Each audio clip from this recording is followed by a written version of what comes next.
দেখো কি ভালো লাগছে না গাছটায় ফুলগুলো।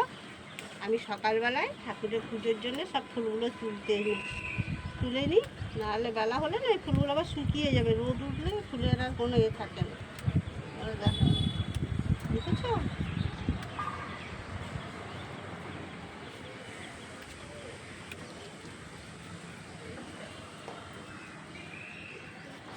লাল জবাগুলো কি ভালো লাগছে না?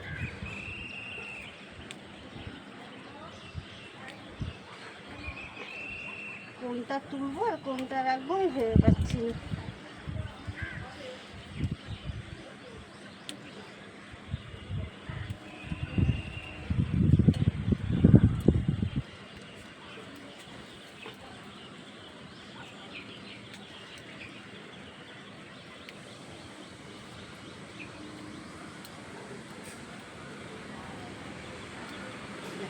সুন্দর হয়েছে।